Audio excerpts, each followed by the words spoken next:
No, vieme teda, čo v športe bude, a tak sa môžeme pozrieť aj na to, čo bolo. Bol to zjazd. S politikou to nemá samozrejme nič spoločného, pretože to bol zjazd milovníkov adrenalínového športu. Downhill Podkonice, alebo ak to chcete po našom, čím skôr si z kopca v Podkoniciach, tým lepšie.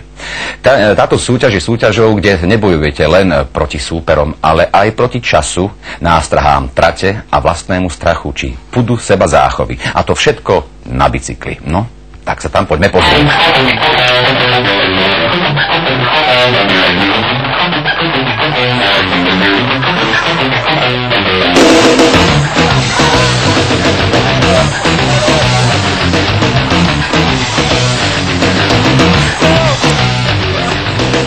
Takáto atmosféra vládla v Podkoniciach pri Banskej Bystrici v 1. septembrovú sobotu pred štartom posledných 5. finálových pretekov slovenského pohára v zjazde na horských bicykloch.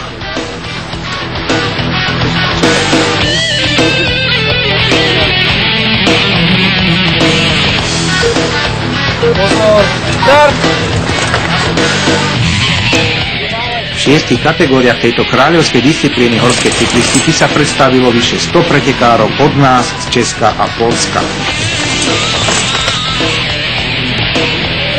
Organizátori zo športového klubu Downhill Podkonice pripravili pre nich 1920-metrovú trať s prevýšením 336 metrov so štartom v lyžiarskom stredisku Pleše a cieľom v centre obce.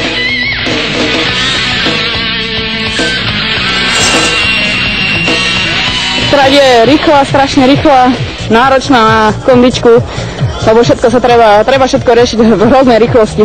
Pekná trať.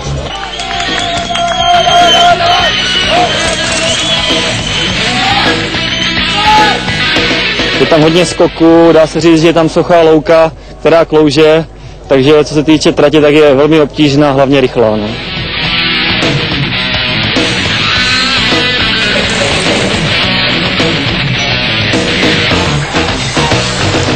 Je akurát skrátená oproti poslednému ročníku, ale rovnako rýchla, takže tá rýchlosť je tam medzi tými stromami, keď sa ide, je to strašný pocit, už sa až človek bojí, no ale je to aj na druhej strane zase to je perfektné, no, že taká rýchlosť, hoci keď tie zjazdy nie sú až také. Nie je to až tak strmý kopec, ale na to všetko sa tu ide veľmi rýchlo. No. Všetci pretekári absolvovali 2 jazdy, do výsledkovej listiny sa započítala lepšia z nich. V pretekoch žien dominovala Katarína Šišková z TCK Žilina, ktorá zvíťazila časom 2 minúty 53,35 sekundy. Druhá Poľka Anna Sojková zaostala za ňou o 12 sekúnd, tretia Helena Božková z CK KPN Real Prievidza o vyše 20 sekúnd. Spokojná so svojím výkonom? No, mohlo byť aj lepšie, nejaké chyby tam boli. Kde najviac? Technika mi párkrát ustrelila koleso a musela som to riešiť. Ale ináč celkom dobre.